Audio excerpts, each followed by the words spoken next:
परमपिता परमेश्वर कह रहे हैं, कुछ भाग्यशाली लोगों को ही यह संदेश मिलेगा। तुम्हारा समय अब लौट आया है। अब देखो क्या क्या होता है।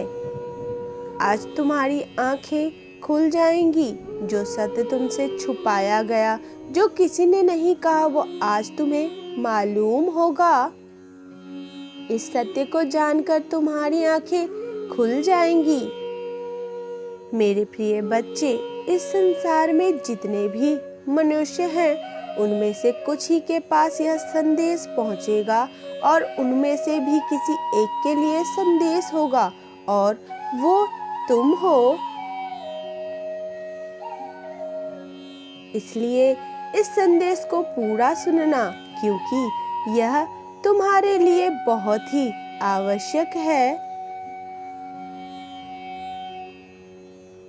जब मनुष्य पर ईश्वर की असीम कृपा बरसती है, तो इस संसार में कुछ भी असंभव नहीं होता है। जिन्हें लगता है कि इसकी जीत कभी हो ही नहीं सकती, वो भी जीत जाता है। जिन्हें लगता है कि वो जीवन भर साधारण मनुष्य के भांति जीवन यापन करेगा, वो अपने कुल में सबसे ज्यादा समृद्धित सेठ बन जाता है। ऐसा व्यक्ति जिसने आध्यात्मिक का कभी नाम भी ना सुना हो, वो भी ईश्वर की कृपा का अधीन हो जाता है। तुम्हें यह संदेश प्राप्त हुआ क्योंकि तुम अब विजय हासिल करने वाले हो। इसलिए इस संदेश को सुनना तुम्हारा धर्म है मेरे बच्चे। मेरे प्रिय, तुम बहुत ही ज्यादा भाग्यशाली हो। तुम पर परमपिता परमेश्वर की कृपा बरसने वाली है। तुम्हारे जीवन में अब वो घटित होने वाला है जिसकी तुमने कभी कल्पना भी नहीं की थी, जिसका तुम्हारे जीवन में बहुत पहले ही घटित हो जाना चाहिए था, जिसका चुनाव ब्रह्मांड कर लेते हैं, उसके लिए वो स्वयं ही मार्ग प्रकाशित करने लग जाते हैं। जब तुम पूर्ण रूप से चिंता में डूबे हुए थे और अपने भविष्य का विचार नहीं कर पा रहे थे, उसी क्षण तुमने अध्यात्म का सहारा लिया। तुम ईश्वर के गोद में आना चाहते थे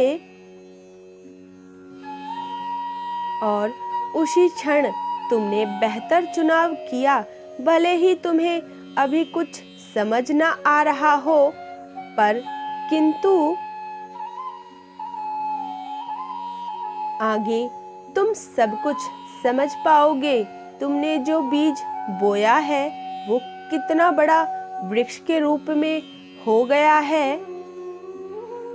ऐसे वृक्ष जिसकी शाखाएं, जिसकी पत्तियां, फूल और फल तुम्हें जीवन भर लाभ देने वाली है।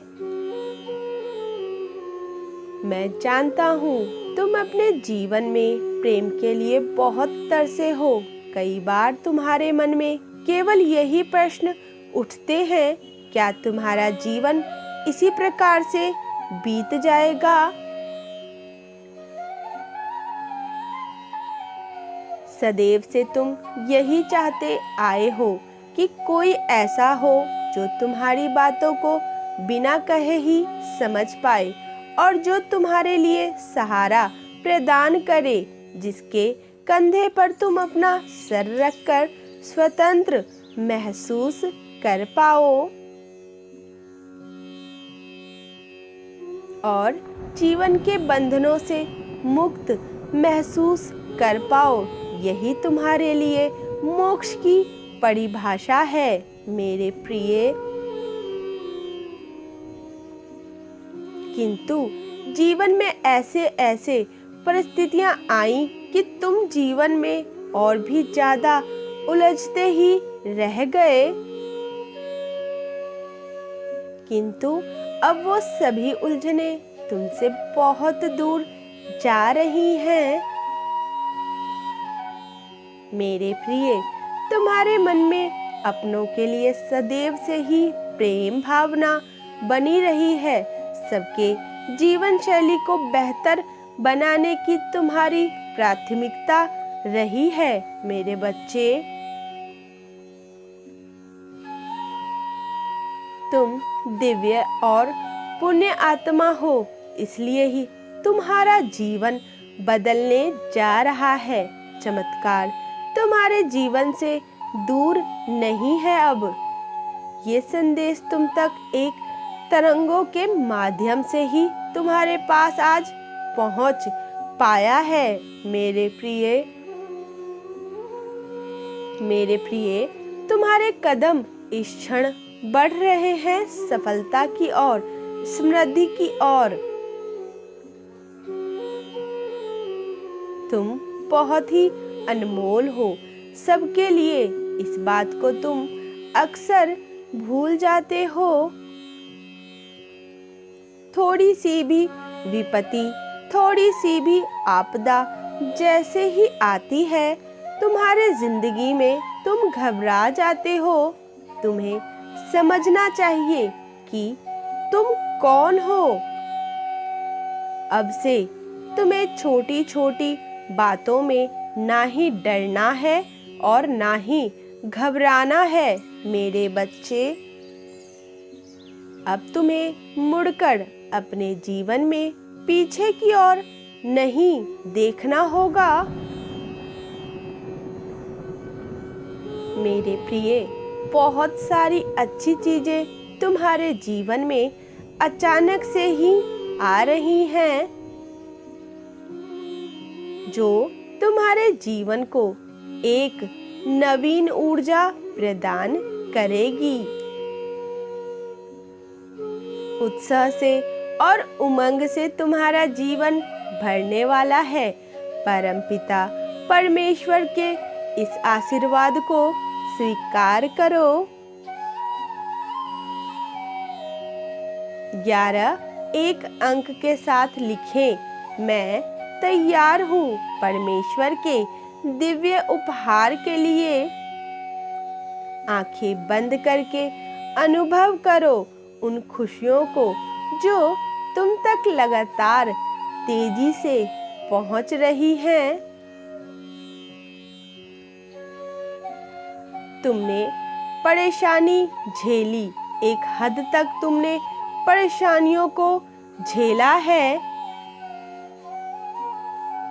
तुम्हारी परिस्थितियां बिगड़ी तो इतनी बिगड़ी कि कोई सहायता के लिए सामने नहीं आया। सुबह से लेकर शाम तक तुमने संघर्ष किया अपने लिए, स्वयं अकेले ही। तुम्हारी सहायता के लिए तुम्हारे अपने भी आगे नहीं आए। उठते बैठते सोते जागते तुम्हारे मन में यही विचार थे कि जब तुम सबके लिए खड़े हो जाते हो तो आज तुम्हारे मुसीबत के समय कोई क्यों नहीं है तुम्हारे साथ।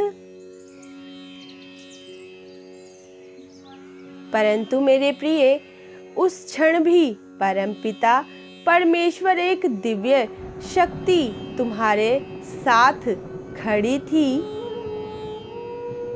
यदि आप परमेश्वर की ऊर्जा को अपने आसपास महसूस करते हैं तो यस लिखकर पुष्टि करें।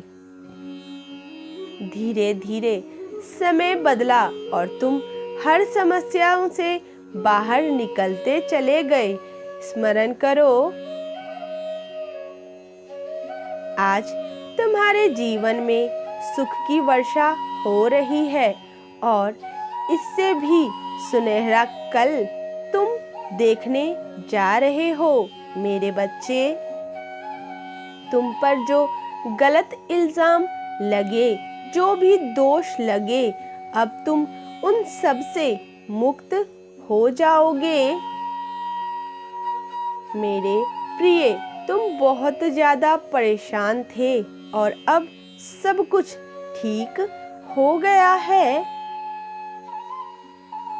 अपने जीवन को खुशहाली से भरने के लिए अंक 9, 6 लिखें। मेरे प्रिय, क्या तुम मेरे एक प्रश्न का उत्तर दे सकते हो?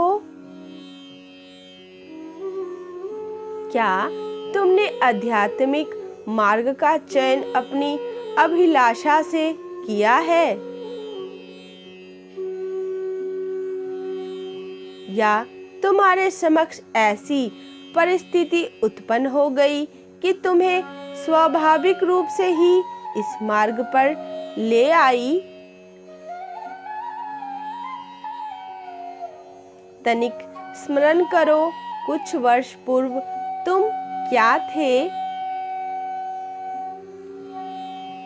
क्या आज तुम स्वयं को अपने पूर्व स्वरूप से एकदम अलग नहीं देखते हो?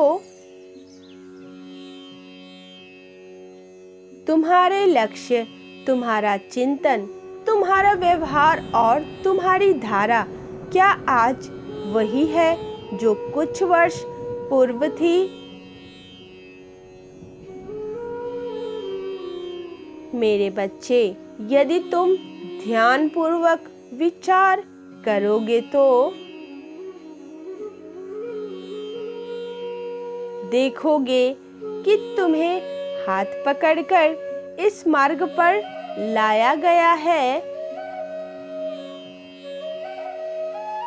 ब्रह्मांड ने उस भीड़ से तुम्हें स्वयं चुना है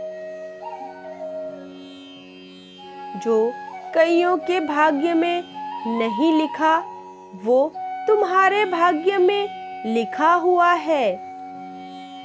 उस कार्य के लिए जिसके लिए तुम यहाँ आए हो।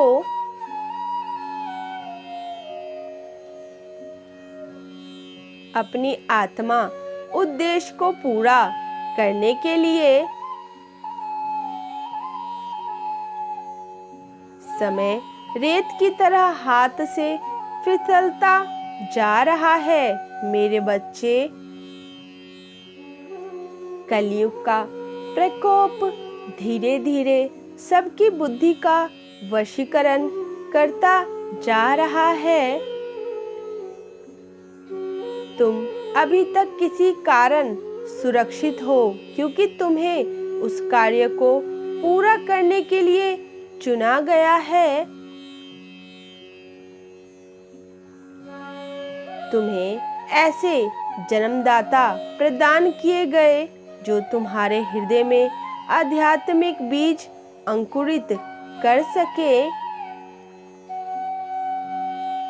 इसके लिए आभार व्यक्त करें और 444 लिखें, क्योंकि ये भाग्यशाली एंजल नंबर आपको सही दिशा दिखाने में सहायता करती है।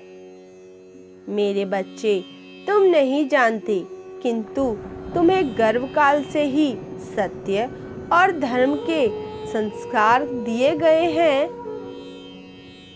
वरना तुम ही विचार करो, इस घोर अंधकार में डूबे जा रहे बच्चे, युवा और वृद्ध,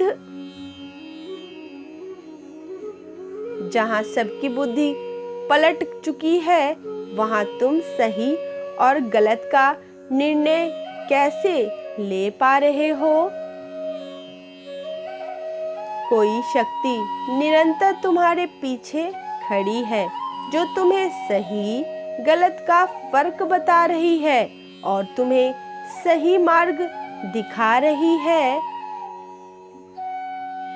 कली का प्रकोप ऐसे खेल रच रहा है जहां धर्म से चलने वालों का अपमान और अधर्म से चलने वालों का सम्मान होता है। नशा करना, दूसरों को अपमानित करना, दूसरों को पीड़ा देना, दूसरों को दुखी देखकर प्रसन्न होना, दूसरे का धन धोखे से अपना बना लेना और जुआ खेलना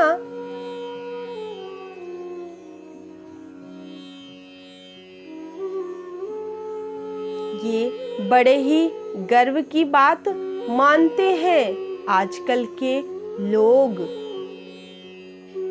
यदि हजारों में कोई एक आध्यात्मिक मार्ग पर चलने का विचार भी करे तो उसे ऐसी दृष्टि से देखा जाता है जैसे वो कोई अपराधी हो। वास्तव में कलयुग का राजा अपनों की ही बुद्धि में बैठकर व्यक्ति को मार्ग से हटाने का प्रयास करता है और वो सफल भी हो जाता है। यदि आप आध्यात्मिक मार्ग पर चल रहे हैं तो 3-3-3-3 लिखें और यूनिवर्स को धन्यवाद जरूर कहें, क्योंकि उन्होंने आपको किसी कारण से चुना है। क्योंकि अब भीड़ कलयुग के पास होगी और धर्म के साथ चुने हुए धर्म रक्षक। मेरे बच्चे, तुम एक धर्म रक्षक हो, इसलिए स्वयं को पहचानो। तुम्हारा अवचेतन मन अनंत शक्तियों से जुड़ने का यंत्र है जो हर पल ब्रह्मांड की अनंत तरंगों से जुड़ा हुआ है। यही यंत्र है जो तुम्हें सही समय पर सही मार्गदर्शन देता है, जिसे तुम परमात्मा की आवाज कहते हो। मेरे प्रिय, अब तुम्हें जागना ही होगा। अब उस कार्य के लिए आगे बढ़ो जिसके लिए इस प्रकृति ने तुम्हें चुना है, जिसकी प्रामाणिकता इन 6 बातों से ही हो जाती है। एक, तुम्हें ऐसा प्रतीत होता है जैसे तुम दूसरे समय काल के हो, तुम्हारा जन्म इतिहास में हो चुका है। दूसरी बात, तुम्हारा ज्ञान हम उम्र के लोगों से अधिक है तुम्हारे अंदर। तीसरी बात, तुम्हें बार बार किसी कार्य को करने की प्रेरणा अंतर मन से ही दी जाती है। चौथा, तुम बहुत ही रचनात्मक हो। पांचवा, तुम्हारा मन रुई के समान कोमल है, इसलिए तुम आध्यात्मिक भावुक हो जाते हो। छठा, चीजों को गहराइयों से समझने का प्रयास करते रहते हो। यदि ये सब कुछ तुम्हारे साथ होता है तो तुम बहुत ही ज्यादा भाग्यशाली हो, क्योंकि पत्थरों के ढेर में रत्न की पहचान जौहरी को ही होती है। मेरे बच्चे, वो रत्न तुम हो जिसे ब्रह्मांड ने स्वयं चुना है। ये संदेश आज तुम्हारे आंखों के सामने उपस्थित हुआ। इसका अर्थ यही है कि तुम इस संदेश के हकदार हो। इसमें तुम्हारा ही संदेश है। तुम ही वो भाग्यशाली आत्मा हो जिसे ब्रह्मांड ने स्वयं चुना है। इसलिए पूर्ण समर्पण करो और अपने आत्मा उद्देश्य को पूरा करने के लिए आगे बढ़ो मेरे प्रिय। यदि तुम्हें मुझ पर विश्वास है तो कहो, हे प्रभु, जो भटक गए हैं उन्हें सही मार्ग दिखाइए। हे परमात्मा, मुझे मेरे आत्मा उद्देश्य से अवगत करवाइए। हे परमेश्वर, जो थक गए हैं, हार गए हैं, उन्हें फिर से लड़ने का ऊर्जा प्रदान करें।